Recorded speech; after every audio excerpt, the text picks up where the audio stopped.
Assalamualaikum warahmatullahi wabarakatuh. Kami dari kelompok 6 akan menjelaskan tentang sistem pencernaan pada ikan. Apa sih itu sistem pencernaan pada ikan? Sistem pencernaan pada ikan itu proses biologis yang memungkinkan organisme mengolah makanan menjadi energi dan zat gizi, serta membuang sisa-sisa yang tidak digunakan. Selanjutnya, organ-organ pencernaan pada ikan itu yang pertama ada mulut. Itu tuh berfungsi menangkap makanan. Yang kedua ada faring dan esofagus. Itu tuh berfungsi sebagai saluran untuk saluran makanan tadi menuju ke lambung. Terus yang ketiga ada lambung. Itu berfungsi sebagai mencerna protein dengan secara kimia menggunakan bantuan enzim pepsin. Yang keempat ada usus. Usus itu berfungsi sebagai penyerapan nutrien. Yang kelima ada hetopankreas. Itu berfungsi menghasilkan empedu dan enzim. Yang keenam ada anus atau kloaka.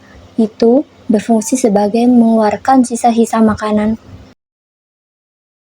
Baik, sekarang saya akan melanjutkan mengenai mekanisme sistem kerja pencernaan ikan. Gimana sih mekanisme sistem kerja pencernaan ikan itu? Di sini dibagi menjadi 4 langkah. Yang pertama, makanan ditangkap oleh mulut lalu dibawa ke lambung. Untuk tahap yang kedua, lambung mencerna protein dengan enzim dan asam lambung. Untuk yang ketiga, nutrisi diserap dalam usus. Dan untuk tahap yang terakhir, yaitu sisa makanan keluar melalui anus atau kloaka. Oke, untuk yang selanjutnya yaitu faktor pendukung sistem pencernaan ikan. Apa aja sih yang menjadi faktor pendukung pada sistem pencernaan ikan? Yang pertama yaitu kualitas pakan yang baik. Kualitas pakan yang baik itu yang gimana sih? Kualitas pakan yang baik yaitu pakan yang bernutrisi, mudah dicerna, dan sesuai ukuran mulut ikan yang dapat membantu proses pencernaan yang lebih efektif. Dan untuk yang kedua yaitu suhu air yang optimal. Suhu yang sesuai dengan spesies ikan akan dapat meningkatkan aktivitas enzim pencernaan dan efisiensi pada metabolisme. Untuk yang ketiga yaitu ritme pemberian pakan yang teratur. Jadwal makan yang konsisten dapat mendukung sistem pencernaan tetap aktif dan tidak terbebani. Nah, selanjutnya yaitu ada faktor penghambat, yaitu ada 3. Yang pertama ada kualitas air yang buruk. Kualitas air yang buruk sendiri yaitu meliputi kandungan amonia, nitrit, atau pH. Ekstrim dapat menyebabkan stres dan gangguan fungsi organ pencernaan. Yang kedua yaitu pakan tidak sesuai.